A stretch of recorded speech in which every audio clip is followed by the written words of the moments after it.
What's up guys, made in India car को देखकर पाकिस्तान हुई सुन्न। इंडिया से पाकिस्तान कार प्राइस भी। तो ये इंटरेस्टिंग वीडियो होने वाली है।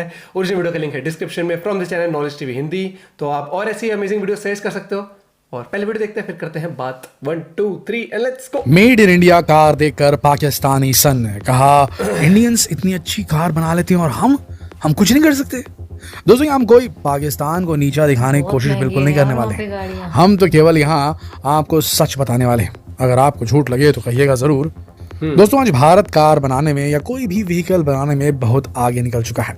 बड़े बड़े देशों का मुकाबला कर रहा है, लेकिन इस मामले में पाकिस्तान आज भी बहुत पीछे है। खुद पाकिस्तान के लोगों का भी मानना है कि भारत कार्स और व्हीकल्स बनाने में बहुत आगे है, जबकि पाकिस्तान में एक मिडिल क्लास फैमिली के लिए एक अच्छी कार खरीदना भी बहुत मुश्किल है। बहुत महंगी भी तो इतनी है। ऊपर से वहाँ के मार्केट में कुछ गिने चुने मॉडल्स ही अवेलेबल होते हैं और वहाँ का मार्केट बहुत छोटा है, जबकि भारत में बहुत से अच्छे मॉडल्स ठीक ठाक अफोर्डेबल प्राइस रेंज में मिल जाते हैं।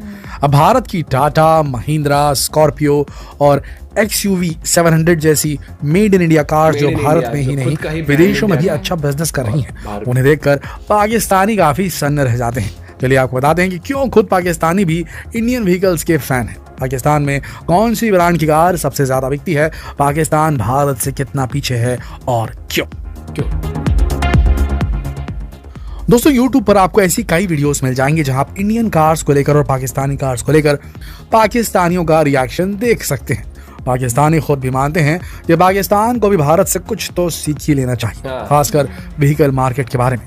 कैसे बिजनेस करना है, वर्क फोर्स कैसी होनी चाहिए, प्राइस रेंज क्या होनी चाहिए, ये सब सीखना चाहिए पाकिस्तान को भारत से, ऐसा खुद वहां की जनता कहती है। आप इसी बात से अंदाजा लगा लीजिए कि पाकिस्तान में सबसे ज्यादा बिकने वाली कार भी खुद पाकिस्तान की ब्रांड नहीं है। पाकिस्तान में सबसे ज्यादा सेल होती है टोयोटा इंडस की कोरोला मॉडल। ये पाकिस्तान में मैन्युफैक्चर और असेंबल तो होती है, मगर ये ब्रांड है जापान की। भारत में टोयोटा कोरोला 10 लाख से शुरू होती है, जबकि पाकिस्तान में यही कार शुरू होती है 45 लाख पाकिस्तानी रुपयों से। इतना फर्क है पाकिस्तान और इंडिया के मार्केट में। दोस्तों, भारत में कार्स की ब्रांड के बीच कंपटीशन बहुत ज्यादा है। भारत में 150 से 200 ऑटोमोबाइल ब्रांड्स हैं और सैकड़ों मॉडल। हर महीने कोई बेहतरीन मॉडल आ ही जाता है, कोई ना कोई कंपनी लॉन्च कर ही देती है और उसकी प्राइस रेंज कस्टमर्स के अकॉर्डिंग ही रखनी पड़ती है, क्योंकि वैसे ही फीचर्स उस कस्टमर को किसी और ब्रांड के किसी और मॉडल में मिल न जाए, इसलिए ऐसा करना जरूरी है। मगर पाकिस्तान में ऐसा नहीं है।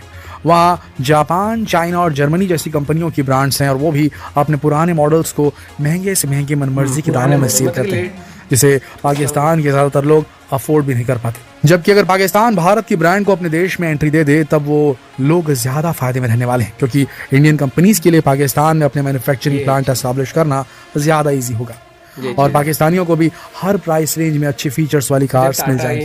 लेकिन ना तो भारत पाकिस्तान में अपनी ब्रांड्स पहुंचाना चाहता है और ना ही पाकिस्तान भारत की ब्रांड्स को स्वीकार करना चाहता है। आज भारत इलेक्ट्रिक व्हीकल्स की तरफ भी बढ़ चुका है और तो और भारत ने अपना खुद का फ्यूल बनाने पर भी काम शुरू कर दिया है और इस काम में काफी प्रोग्रेस भी हो चुका है।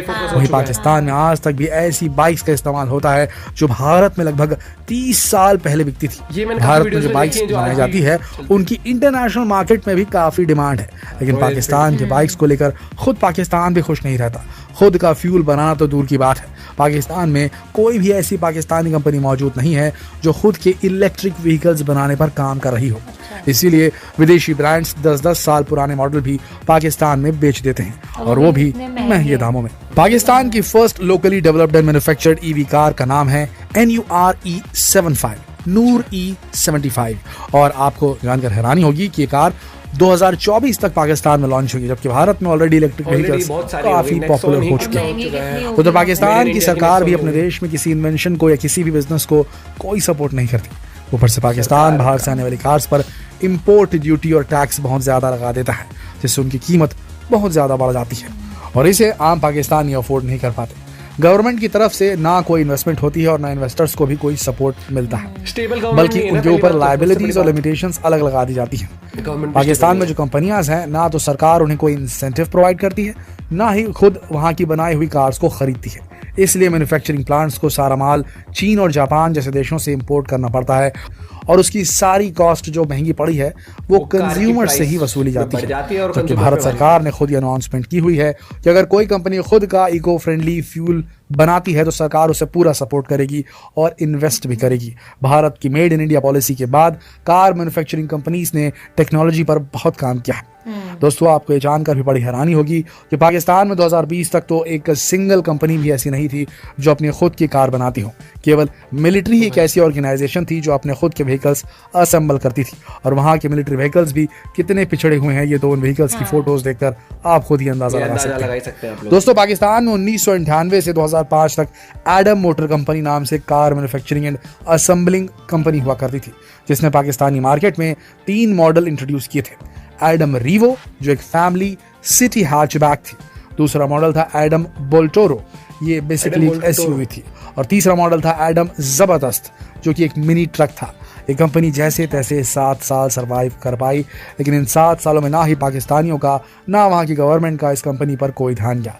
कोई अटेंशन ना मिलने की वजह से सन 2005 में कंपनी बंद हो गई। पाकिस्तान को जापानी कंपनियां ज्यादा भा रही थी बजाय कि अपनी खुद की मेड इन पाकिस्तान कार्स के। हमारी कंपनी पूरी तरह पिट गई। उसके बाद कोई खास डेवलपमेंट पाकिस्तानी व्हीकल मार्केट में देखने को नहीं मिला। वहाँ केवल असेंबली प्लांट्स हैं, कोई fully made in Pakistan car नहीं है। साथ इन कंपनियों में एक एग्रीमेंट भी एग्जिस्ट करता है कि पाकिस्तान में असेंबल की गई किसी भी कार को पाकिस्तान से बाहर एक्सपोर्ट करना अलाउड नहीं है, तो यहाँ का काम यही सिमट कर रह जाता है। जबकि इंडियन मार्केट की बात करें तो यूएस की टेस्ला जैसी कंपनी को भी यहाँ एंटर करने में परेशानियों का सामना करना पड़ रहा है। भारत ने बहुत पहले ही बाहर की कार कंपनीज पर अपनी डिपेंडेंस को कम कर दिया है, जबकि पाकिस्तान आउटसाइड प्लेयर्स पर पूरी तरह निर्भर करता है और इसी वजह से पाकिस्तान जो भी जैसा भी मिलता है, जिस दाम में भी मिलता है, पाकिस्तानियों को वही टिका देता है। पाकिस्तान में पाक सुजुकी नाम की ब्रांड भी बहुत फेमस है। इसके कई मॉडल पाकिस्तान में बिकते हैं, मगर पाकिस्तानी ब्रांड नहीं है, ये जापान की सुजुकी की ही ब्रांच है और ये आज के समय के सेफ्टी और एमिशन स्टैंडर्ड्स को भी पूरा नहीं करती।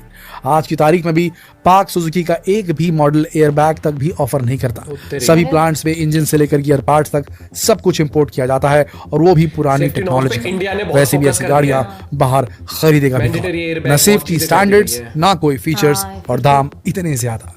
अगर पाकिस्तान खुद की कार बनाना शुरू कर दे तो वहाँ गाड़ियों के दाम बहुत कम हो जाएंगे, हर प्राइस रेंज में कार मिलेगी। जब पाकिस्तान की जनता ही खुश नहीं है तो दुनिया क्या ही सोचती होगी। दोस्तों, वैसे क्या सोचते हैं आप? पाकिस्तान की व्हीकल मार्केट का यह हाल देखकर आपके दिमाग में क्या ख्याल आया? अपने विचार कमेंट सेक्शन में लिखकर जरूर बताएं और जितना हो सके इस वीडियो को शेयर करें फेसबुक पर, व्हाट्सएप पर, यूट्यूब पर। तो फिर मिलते हैं एक और दिलचस्प वीडियो में, तब तक के लिए आप सबका इस वीडियो के अंत तक बने रहने के लिए दिल से धन्यवाद।